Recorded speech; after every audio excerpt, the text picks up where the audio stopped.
Welcome to our first hovering lesson. To hover in ground effect means to maintain a constant position a few feet above the ground. It is not as easy as it sounds.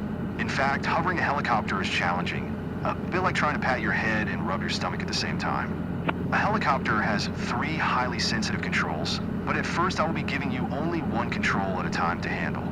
Your first control to master will be the collective lever. Remember, it is located on the left side of your seat.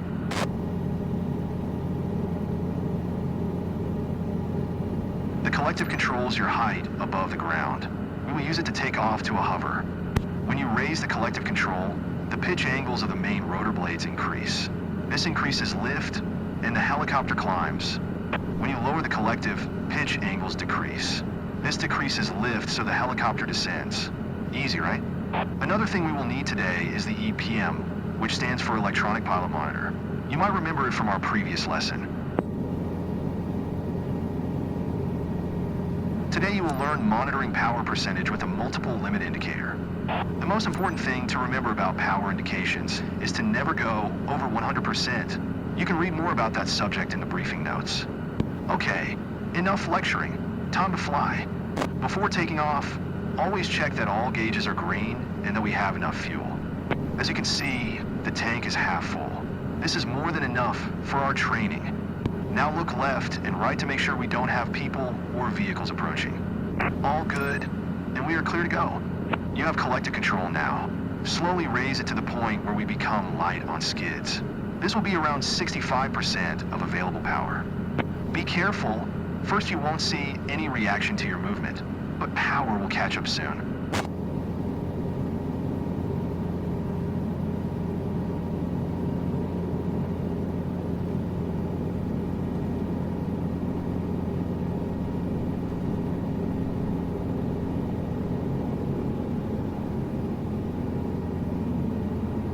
Now move the collective just a little more to get to 2 feet altitude hover. And don't mind us moving laterally. Today I will take care of that.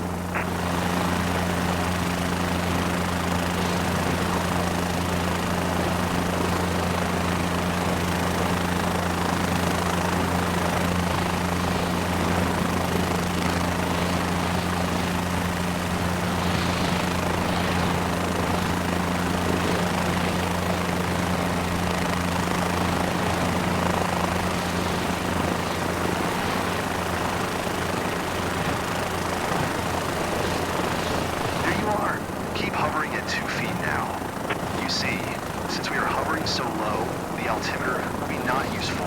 Judge your altitude just by looking outside. 2 feet is approximately 1/3 of the length of the cavalry skid.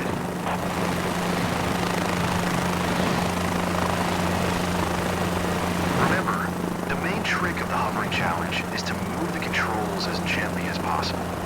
When you find a proper collective position, you don't need to keep adjusting it, given that we are not moving and there is no wind like today.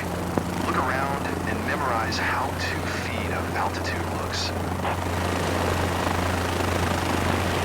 Also, look at the power indications and memorize the number. This is the amount of power required for hovering in ground effect, and it depends on lots of factors such as our weight and the weather. But you may find it useful to remember this number for our training today. Now let's see how little you should increase power to hover at 8 feet altitude.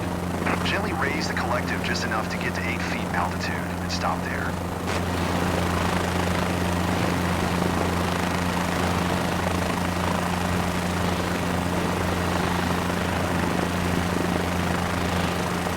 Great! You are getting more and more confident with collective control. Keep hovering at 8 feet while I am talking.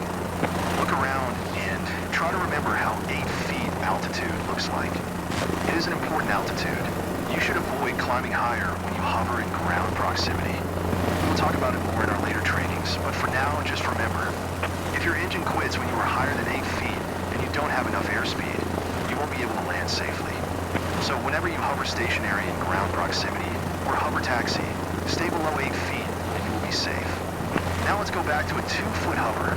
Still remember which power indications to aim for?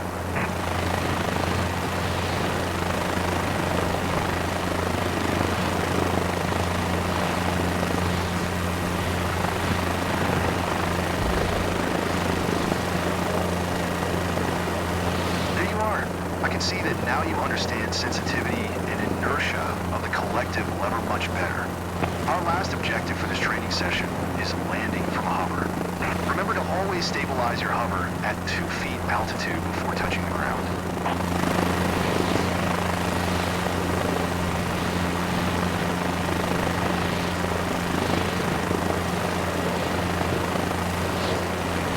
Now, very gently lower the collective control until you find yourself firmly on the ground.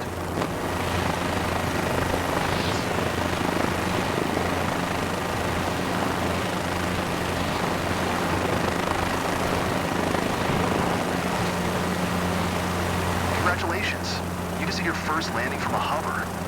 You mastered collective and hovering flight pretty well. Time to start mastering anti-torque pedals now.